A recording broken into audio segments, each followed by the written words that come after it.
하나님 아버지, 오늘 거룩한 주의 날에 우리 하나님 말씀을 받게 하시니 감사합니다.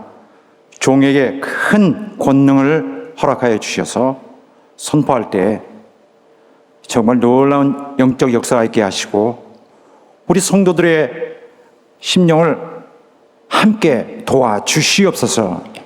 예수 이름으로 기도드리옵나이다. 아멘.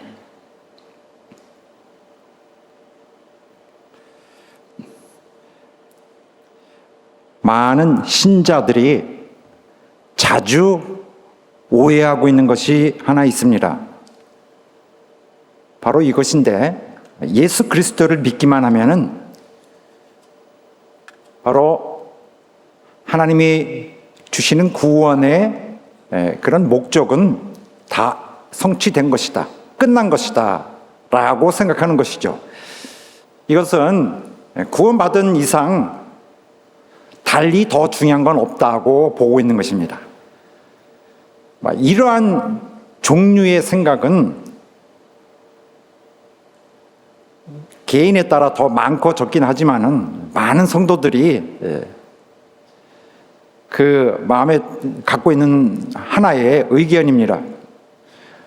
그런데 이 의견은 기독교 신앙 전체를 제대로 설명한 것이 절대 아닙니다. 성경 전체가 가리키고 있는 그 가르침의 윤곽을 제대로 표현한 것도 아닙니다. 또 복음의 메시지는 결코 아닙니다. 그래서 이러한 생각을 가질 수 있다는 그러한 가능성이 있다면 반드시 오늘은 이것을 해결해야 될 것입니다. 조금 더 설명을 듣고 바로 성경이 말하고 있는 이 부분에 대한 온전한 지식을 얻는 것은 우리에게 굉장히 중요한 일입니다. 자, 하나님의 아들 주 예수로 인하여 우리에게 오게 된 복음의 가장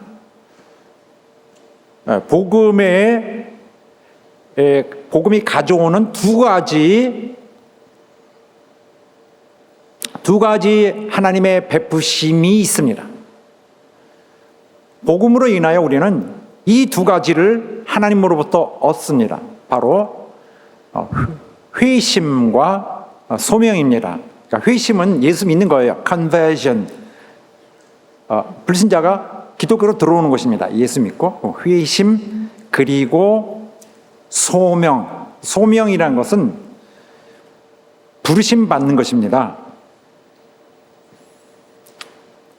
이 두 가지가 오는데, 자, 먼저 그래서 여기 화면에 있는 이 말씀 같은 경우에는 예수로 말미암아 우리가 이렇게 직분을 받는다. 이건 사도 바울 자신의 혹은 사도들의 사정을 얘기하고 있는데 우리와 다르지 않습니다. 우리도 은혜와 또 어떤 직분을 받습니다.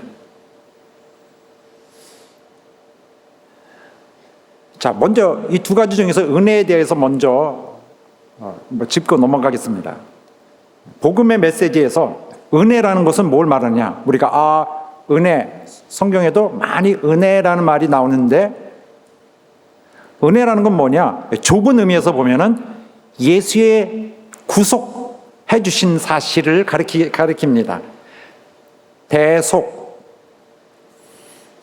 예수께서 우리 죄를 제거하기 위해서 대신 죄를 짊어지시고 형벌을 받으셨습니다.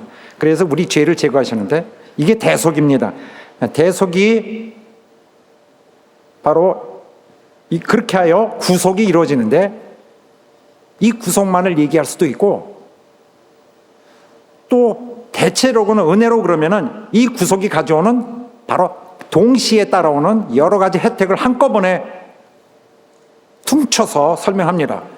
그래서 은혜라고 하면 구속 사건, 예수 십자가 죽으신 사건 플러스 또 이것이 있습니다. 바로 구속 때문에 모든 신자들이 영원한 최후의 멸망에서 구원받게 된 것입니다. 정말 처절한 영원한 멸망의 운명에서 구원받게 된 것입니다.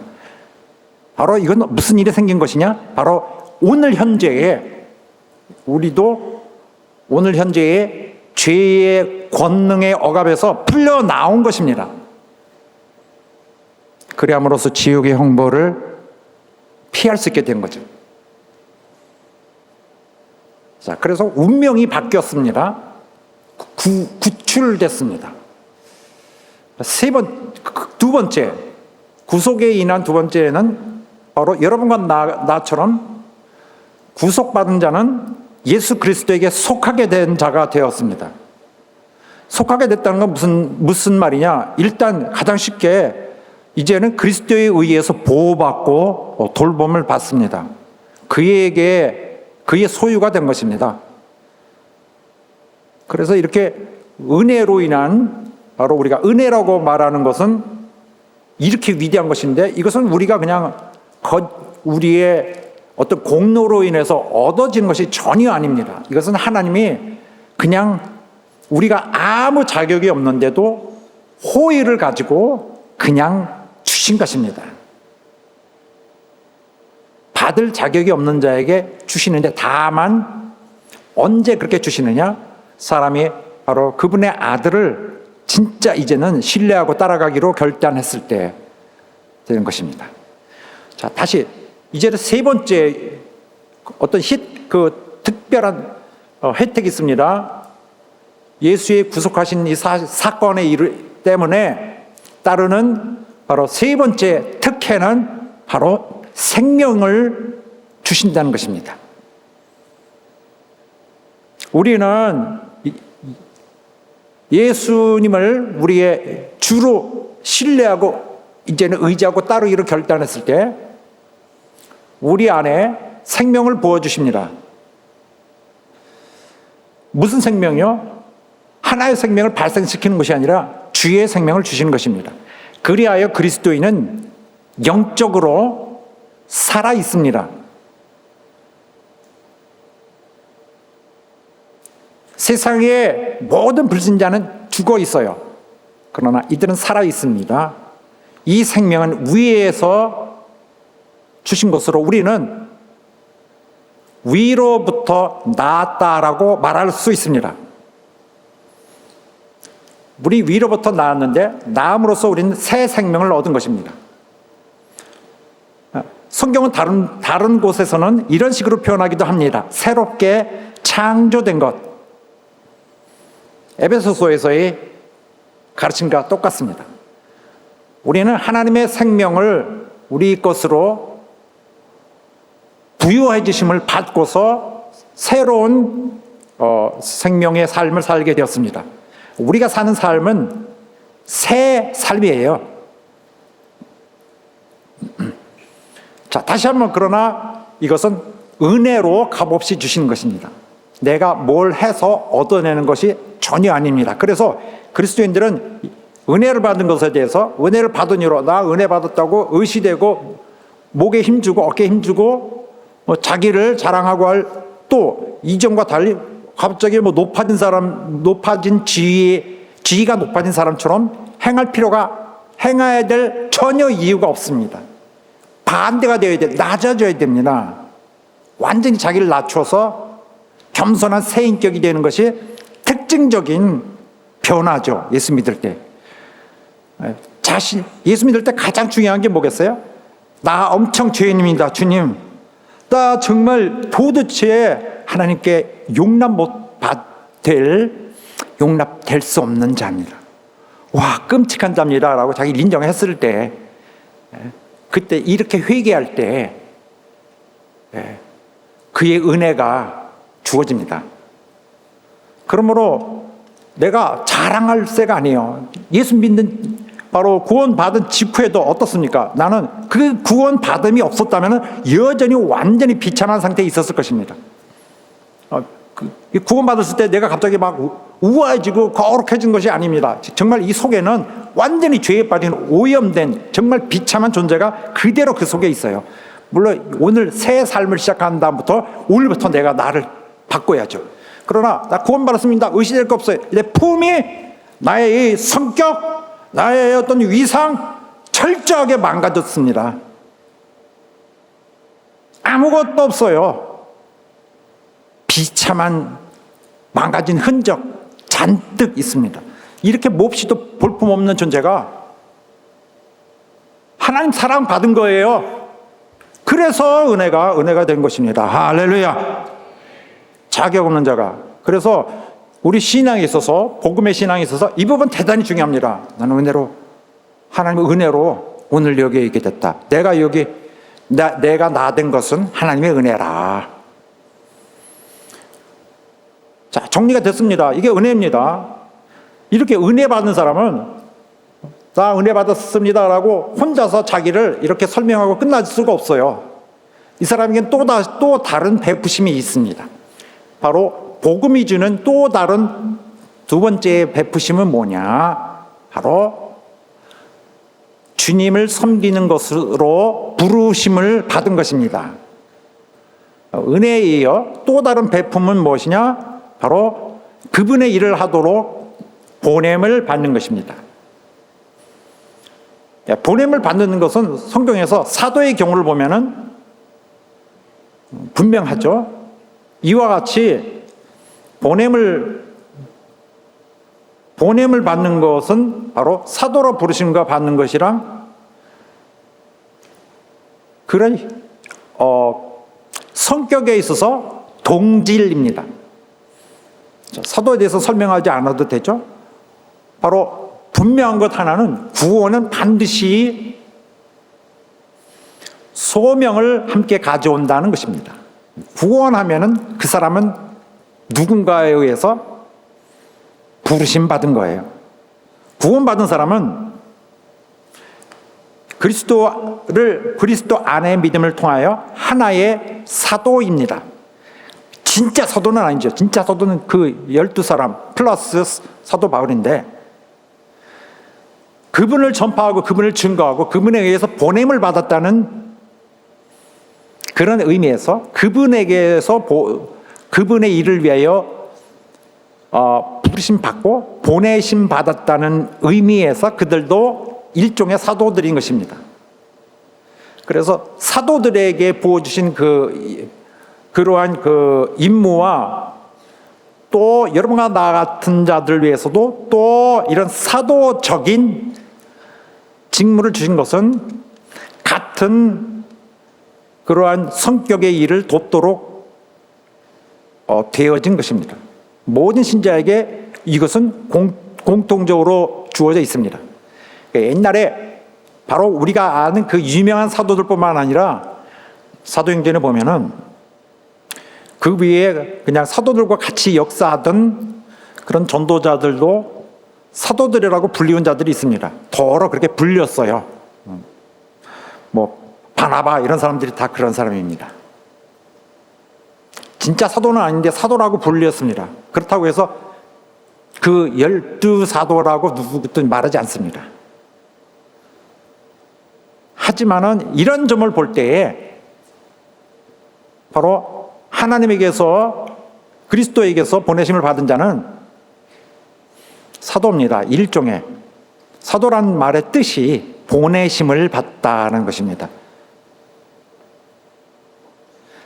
그래서 이 점은 성경이 명확하게 이 부분을 말하고 있습니다. 자, 그러면 우리는 좀 더 구체적으로 어떠한 의미에서 우리는 사도적 사명이 있는 것일까? 나 사도적 사명이 내게 있다는 것은 어떤 의미에서 그럴까? 이런 것이 있어요. 외국에서 아니면은 우리나라에서도 많죠. 운동 경기 선수 중에 진짜 운동 잘하는 사람은 아닌데 그냥 우리 팀에 끼워준 자들이 있습니다. 이 실력이 별로예요. 내가 고등학교 다닐 때 그 역도부 있었어요. 역도 뭐 좀 건장한 친구들도 있지만은 빼쪽 마르고 피하고 힘도 없는데 그래도 역도부라서 이렇게 하는 사람이 있습니다. 그런데 무슨 대회에 나갈 때 거기 그 선수를 보낼까요? 선발 출전은 전혀 안 시킵니다. 축구 같은 거 이를테면은 자기가 중요한 게임에 나가서 게임 하리라고 생각을 안 해요. 본인도 알아. 그렇지만은 그래도 따라가. 경기 항상 연습도 같이 하고. 그는 그냥 그 팀의 뭐 마스코트 정도, 그냥 정신적 팀메이트 그 정도로만 여겨지는 거지 진짜 뛰게 하진 않아요. 딱 하니까, 불쌍하니까, 축구를 좋아하고 하니까 그냥 시키는 거지. 이건 세상 일이고요. 하나님은 이런 식으로 일하시지 않습니다. 하나님은 당신의 아들에게 오는 자에게는 모두 그 팀에 넣어줄 것을 명하십니다. 그리고 중요한 게임에 그를 뛰게 해주세요. 그 사람이 역량이 약하면 어떻습니까? 역량이 약해도 아무 상관이 없습니다. 개의치 않으시고, 그가 역량이 없음에도 불구하고 바로 하라고 할 때 나가서 뛰는 것에 대해서 기뻐하시는 것입니다. 하나님의 은혜에 의해서 구원된 모든 사람은 사도직으로, 어떠한 의미에서 사도직으로 부르심 받았습니다. 그분의 주권에 의해서. 주권이라는 건 최고 높은 자가 행사하는 자기 권리입니다. 모든 신자는 바로 그분의 주권으로서 부르심 받았습니다. 그러므로 특명을 받은 거예요. 특명을 왜 주시죠? 그의 요구입니다.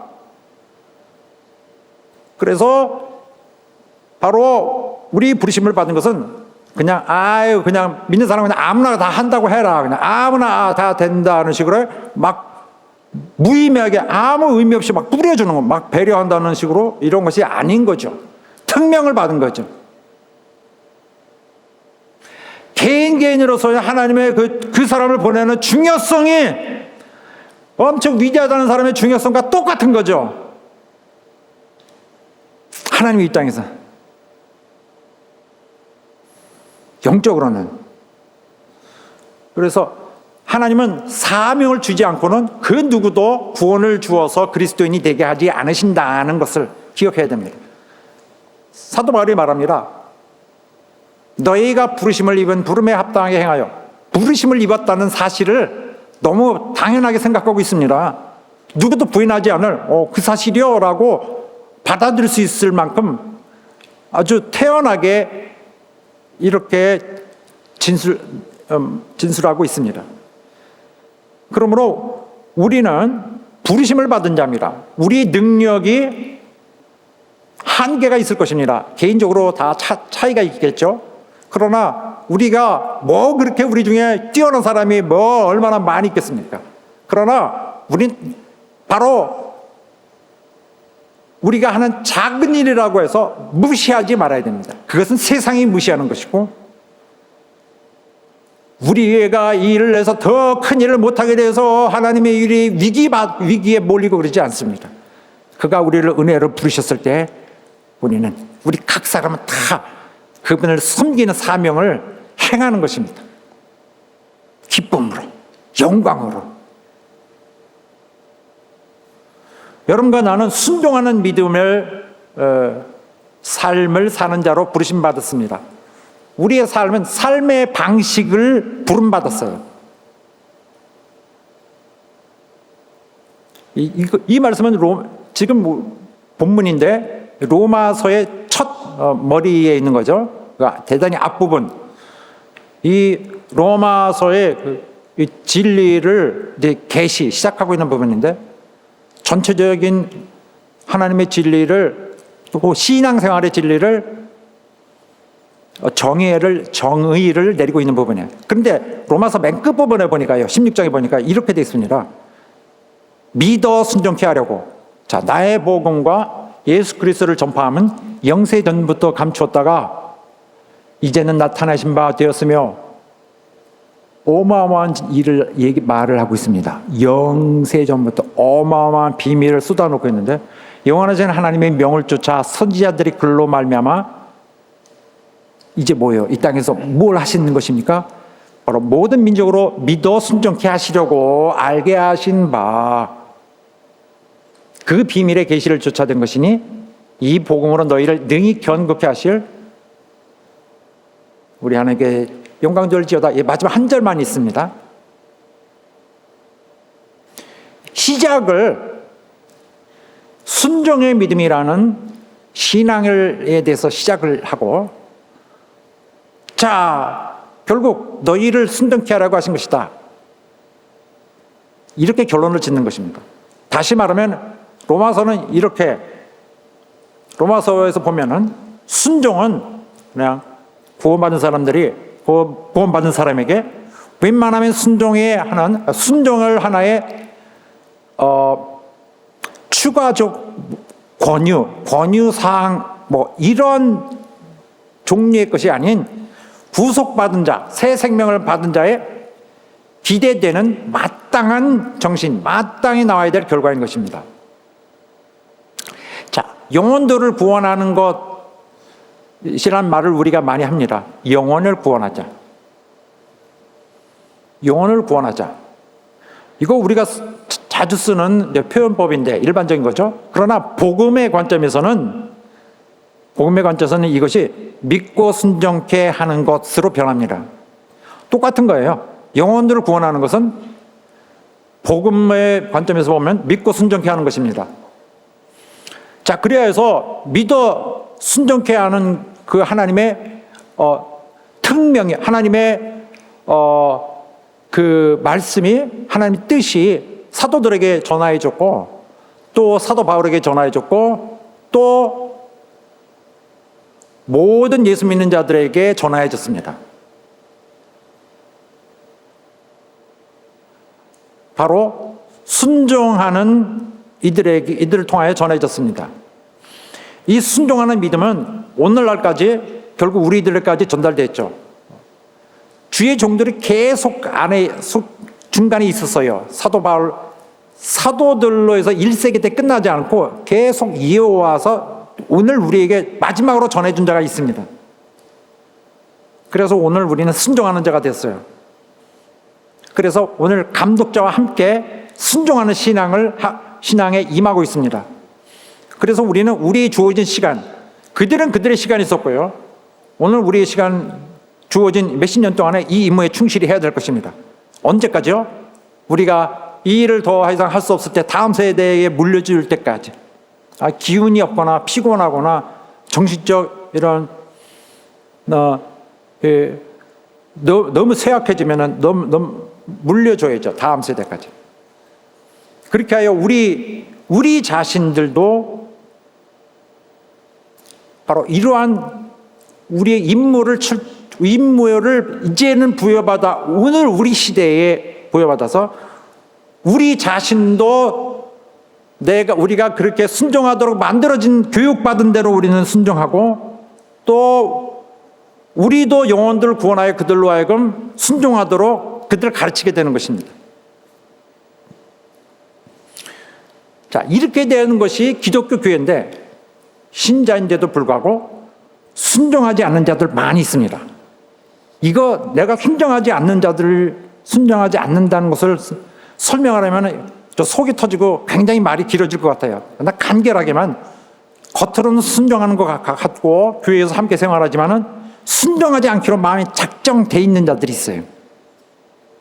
어느 정도 딱 한계가 있어서 겉으로는 예 하지만은 이거 순종하고 싶지 않은데 이거 이상한데 하고 순종하지 않을 자들이 있어요. 또 기회가 오면은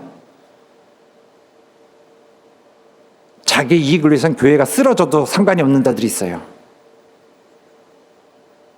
이 사람은 자기는 예수를 믿는다고 주장해요. 자기 신자라고 하는데 그 사람의 삶의 방식, 이 사람이 사는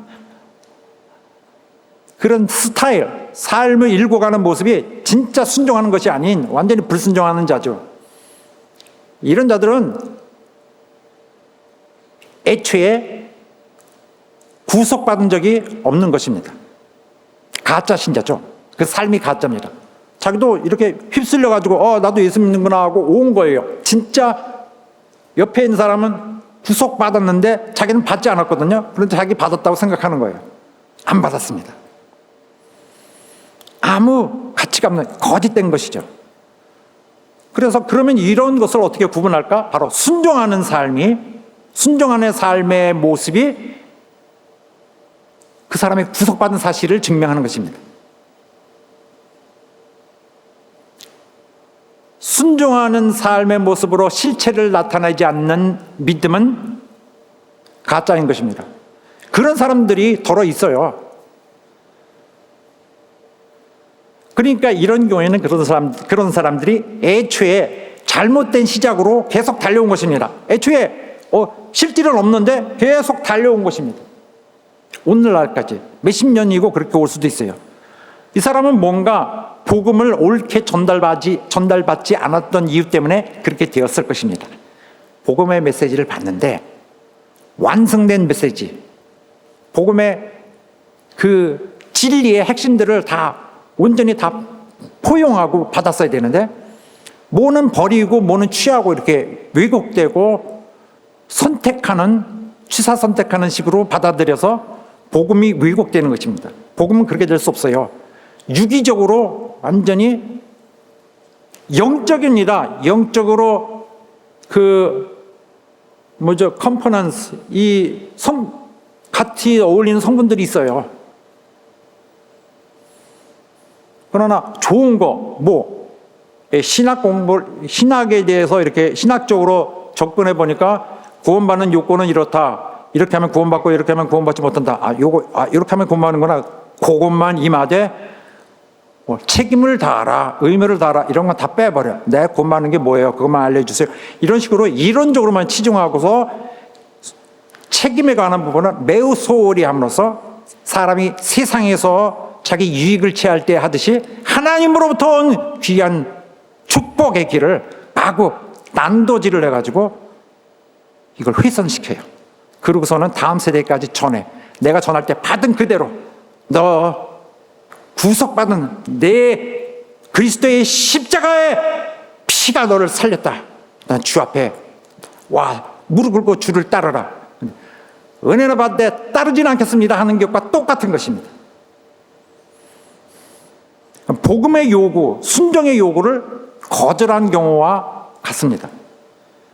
우리는 어떤 경우에도 구원받는 것에 있어서는 처음에 구원의 은혜를 받는 데서는 아무런 우리의 어떤 행위, 우리의 공로가 요구되지 않아요. 구원받는 시점까지는 정말 악하고 교활하고 더러운 우리의 모습 그대로 받으셨어요. 그러나 예수 믿었던 시점을 위해서는 우리는 이제부터 선한 일을 하기 위해서 구원받았습니다.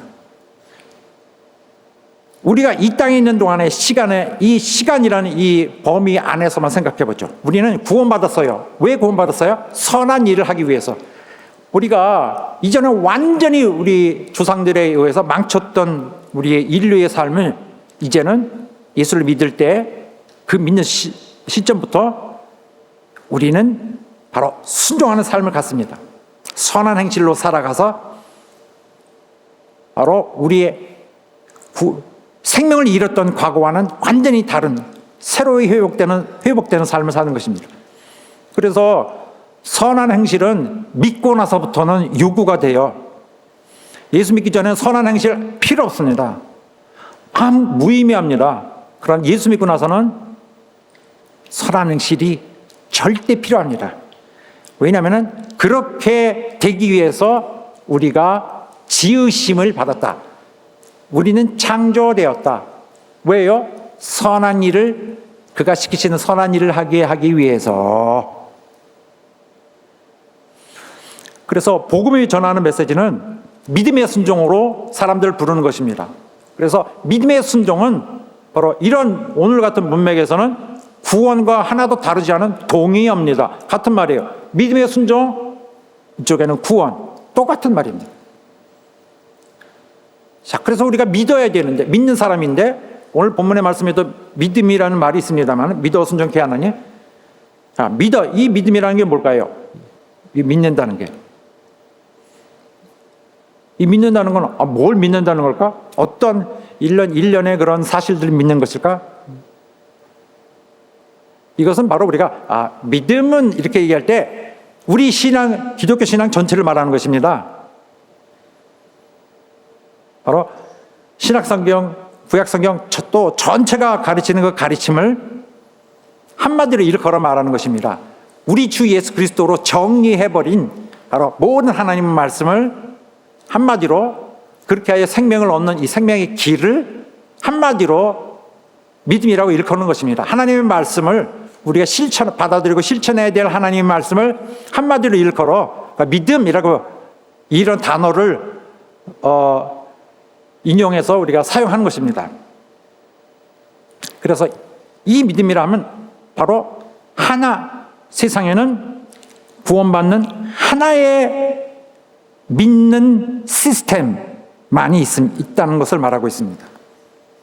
하나님이 우리에게 허락해 준 신앙의 시스템, 믿음의 진리들의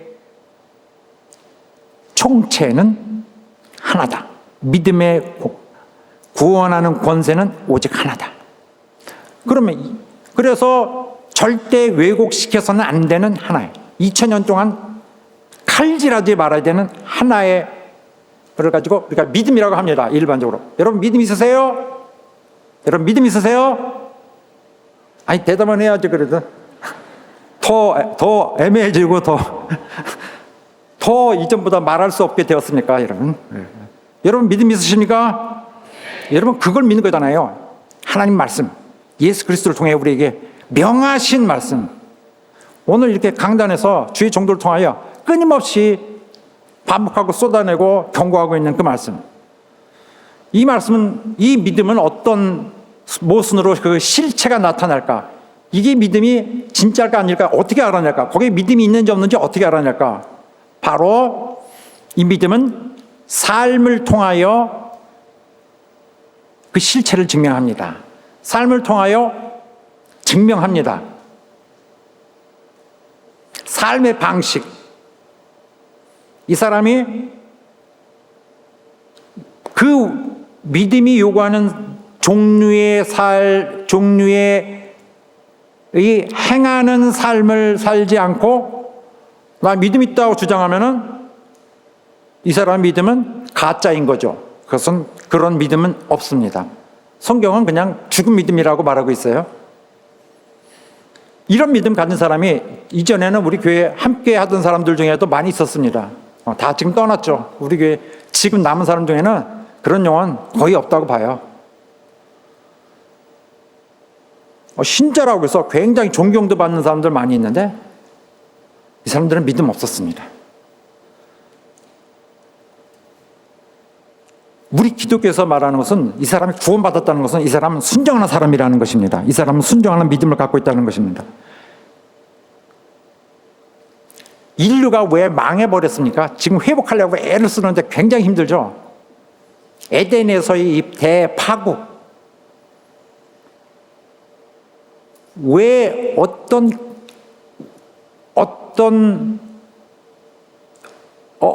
일로 이렇게 됐죠?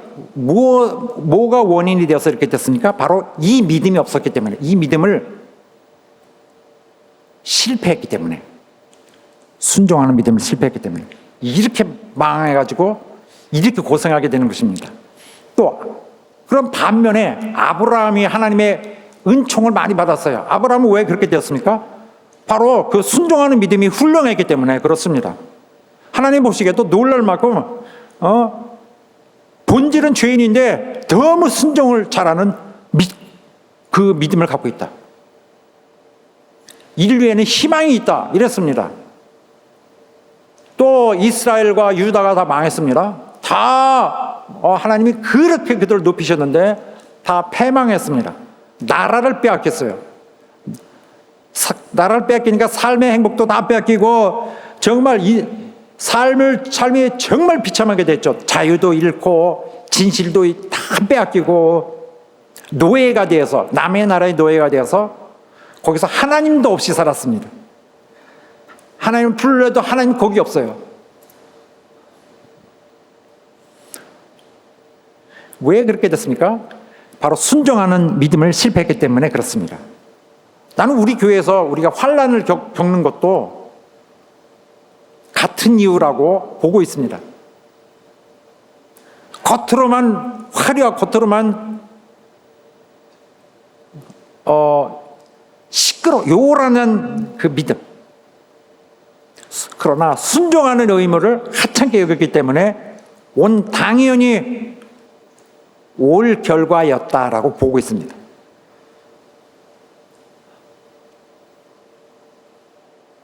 자, 오늘 이렇게 말씀하는데 믿음의 순종이 맞을까? 순종의 믿음이 맞을까?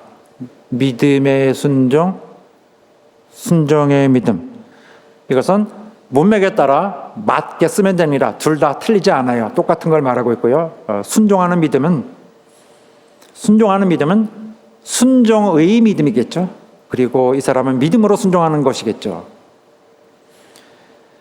또 믿음의 순종은 바로 그 믿음이 있기 때문에 순종하는 것이고, 자, 같은 뜻입니다. 문맥에 따라 이 도치를 해야 되죠. 그런데 자, 복음으로 전도해서 믿음의 순종으로 사람을 부르는 것은 주님의 대지상 명령이었습니다. 뭐 여러 가지로 부르기도 하는데 대사명, 주께서 승천하시기 직전에 주신 명령이에요. 바로 이 명령의 내용이 무엇입니까? 바로 사람들을 그리스도에게 데려오는 것인데, 데려와서 그들에게 순종하도록 가르쳐라 하는 것입니다. 하나님이 말씀하신, 예수께서 명령하신 모든 것을 준행하는 삶의 방식을 가르쳐라, 이거죠. 어떻게 살아야 할 것을 내가 명한 것에 대해서 너희가 저들에게 가르쳐서 지키도록 하라. 구원받았어도 그 영혼은 어린아이 첫발 디디는 아이처럼 가르쳐야 돼요. 그래서 여기 보면은 단순히 뭇 영혼들을 구속을 받고 끝내는 것이 아니라, 이것이 대사명이 아니라 바로 누군가 예수 앞에 와야 되거든요. 구원을 통해서 오는 거잖아요. 왔어요. 이제 시작인 거죠. 끝이 아니라.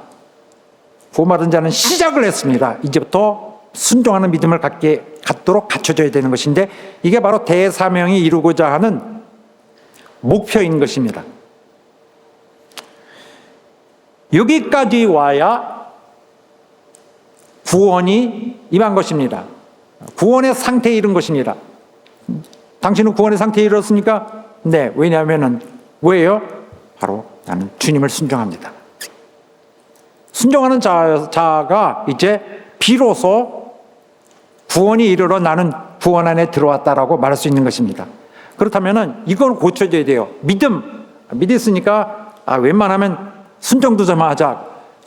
그래서 믿음 있으니까 플러스 순종 이렇게 하자. 이렇게 하면 구원된 상태 좋지 않냐? 믿음 플러스 순종 이퀄을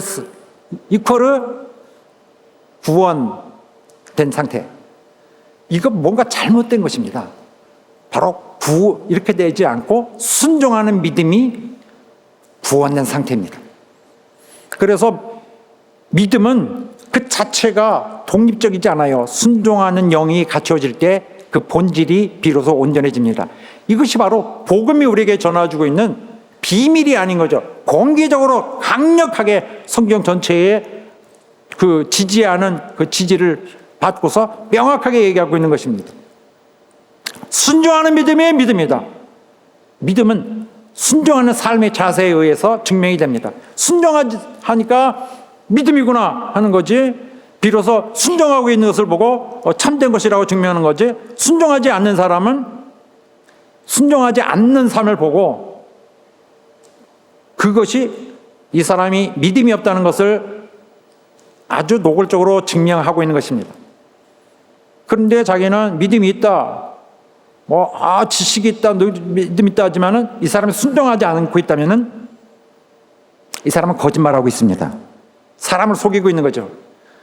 믿음을 갖고 있다는 것은 그 사람의 순종하는 삶의 자세가 세워져 있는 것을 말하는 것인데, 바로 이러한 차원에서 사도 바울은 이제 8절에 나오게 되는데 로마 성도들에게 이렇게 말하고 있습니다. 난 너에게 대해서 소식을 조금 들었는데 조금 감사하다. 너희 믿음이 온 세상에 너희가 훌륭하구나.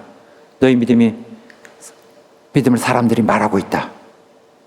무슨 믿음이에요? 바로 마지막 장 끝나기 거의 이제 직전 로마서를 마무리하기 전에 이렇게 다시 한번 정리를 하고 있습니다. 너희 순종함이 모든 사람에게 들리는지라.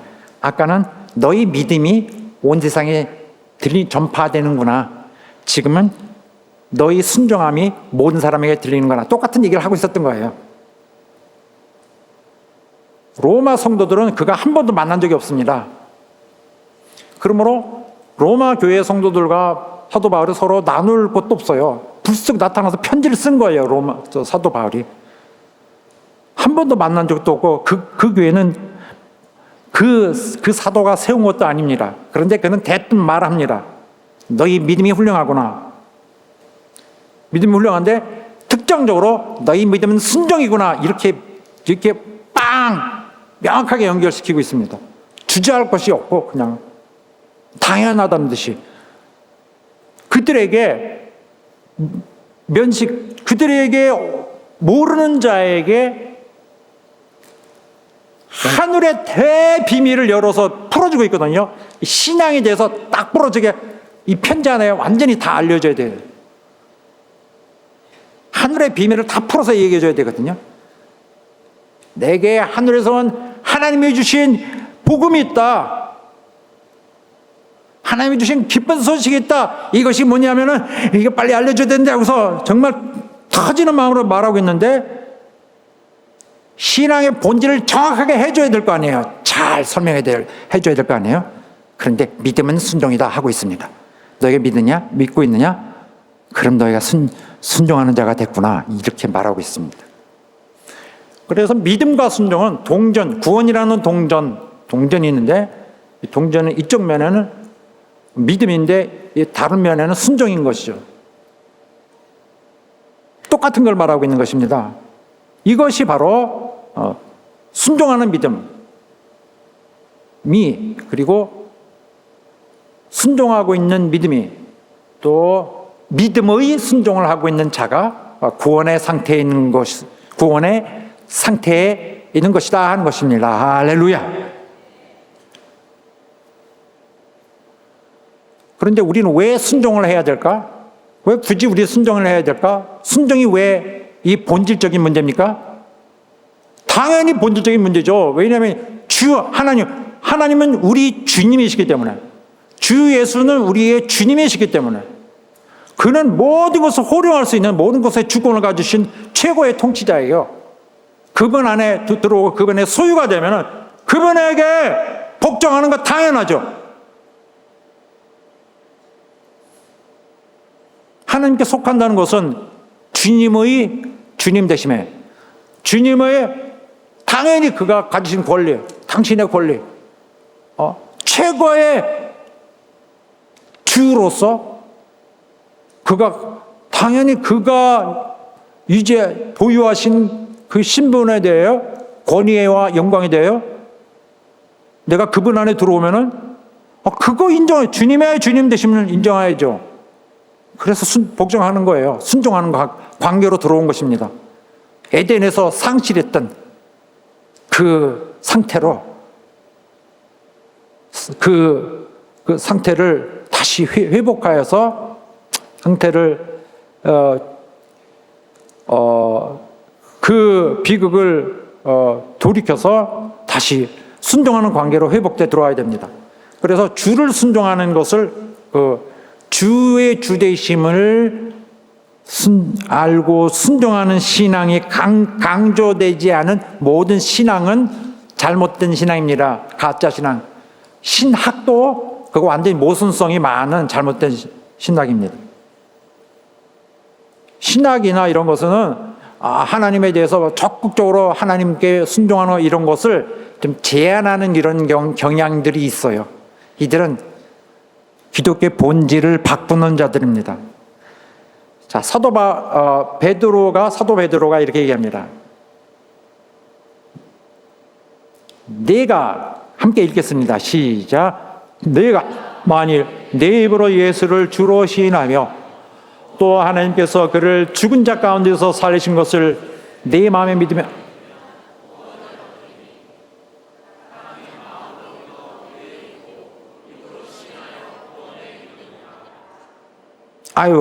이 말씀은 넘어가겠습니다.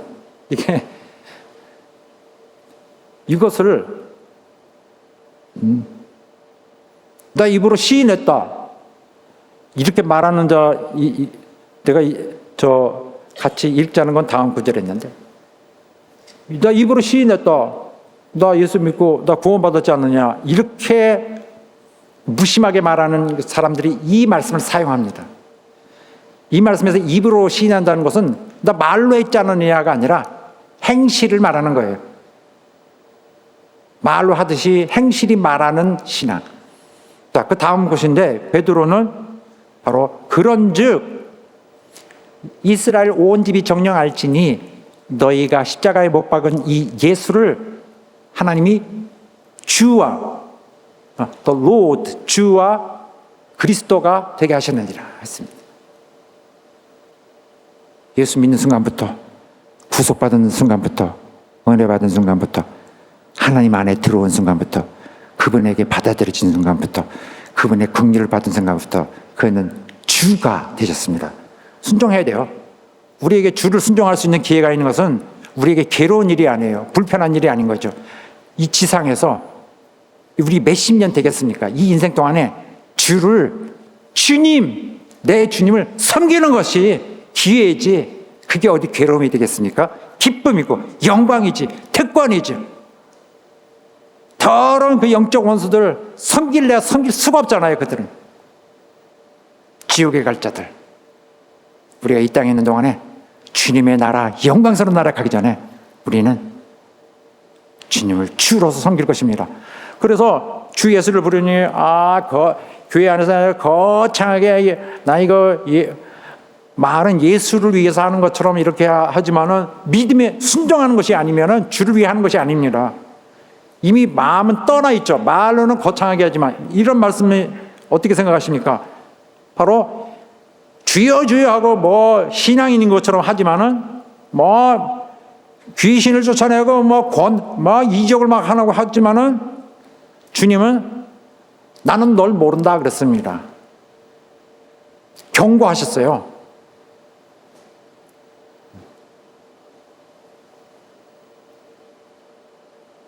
어떤 사람은 이럽니다.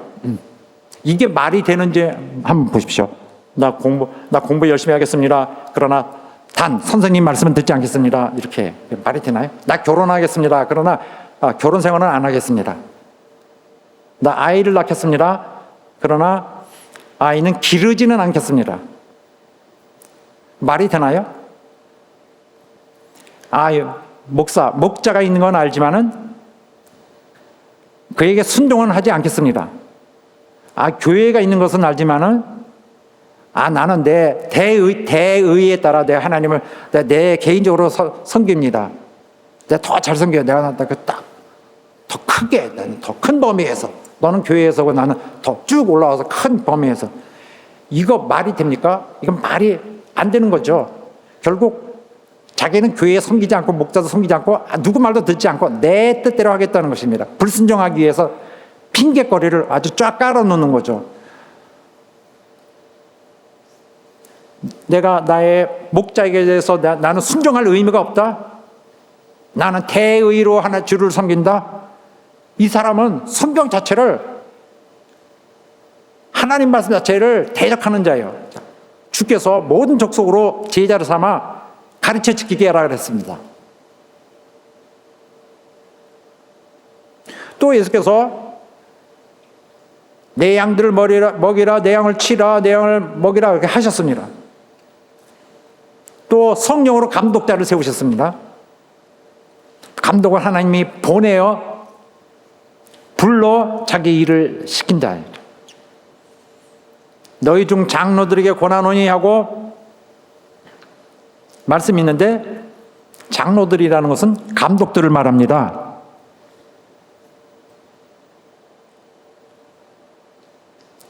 자, 감독들에게 권하노니 나도 함께 장로된 자요 하고서 너희 중에 있는 하나님의 양무리를 치라.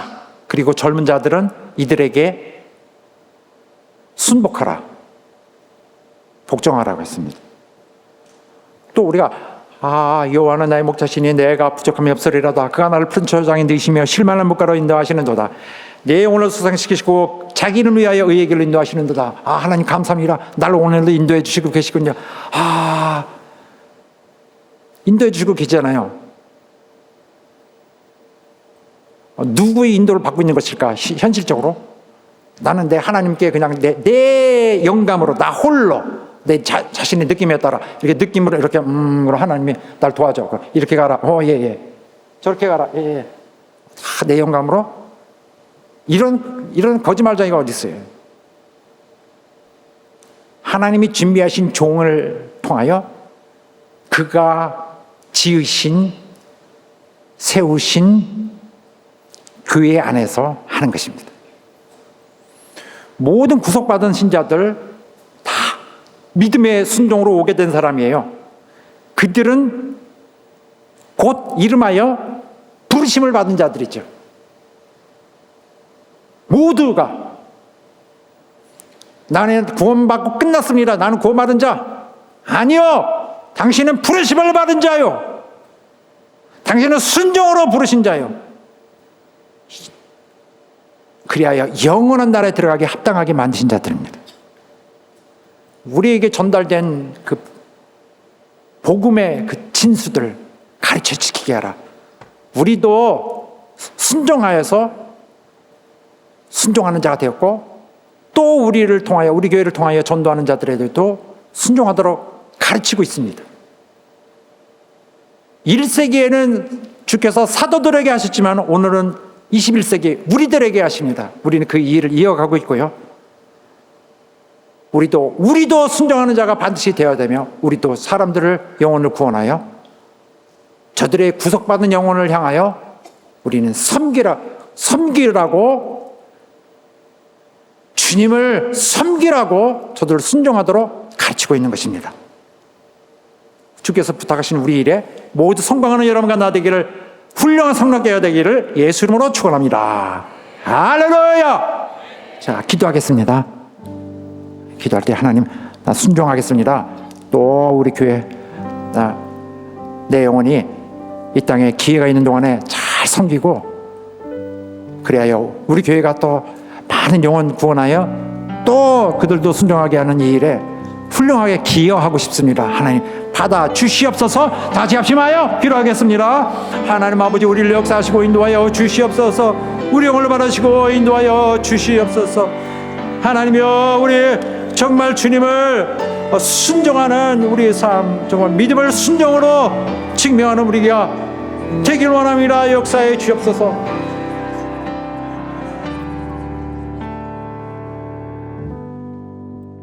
자, 우리 자리에 일어서서 주님을 순종하는, 또 우리에게 주시는 모든 가르침을 순종하는 우리의 마음을 확실하게 확인합시다. 우린 주님께 마음을 드린 자들이에요. 더욱더 우리는 주님께 우리가 가지는 가장 최고의 것을 드리려고 합니다. 우리의 마음마저도 주님께 드릴 것입니다.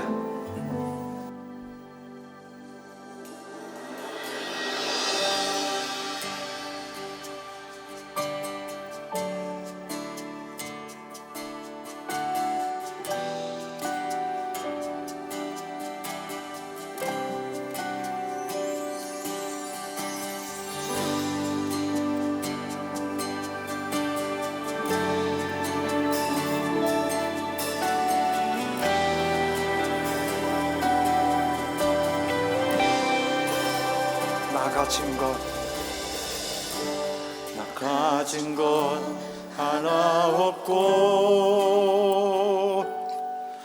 받은 은혜는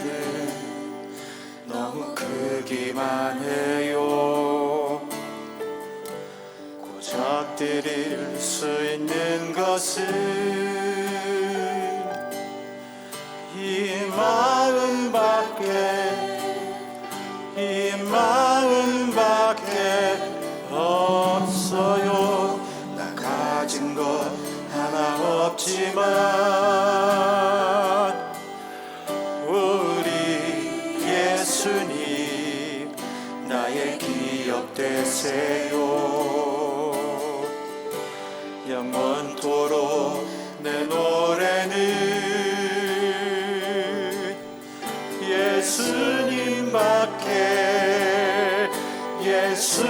예수님밖에 없어요. 나의 마음이 또 다른 향유가 되기를 기쁨의 노래를 예수님 알아주세요.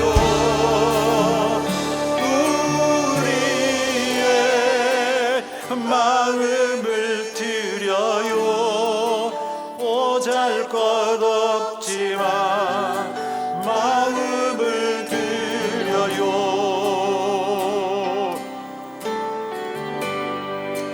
마음을 드려요. 보잘것 없지만 마음을 드려요.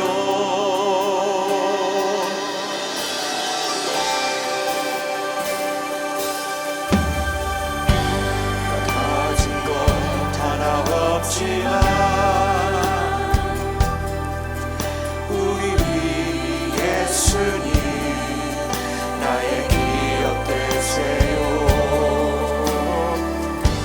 영원토록 내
것 하나 없고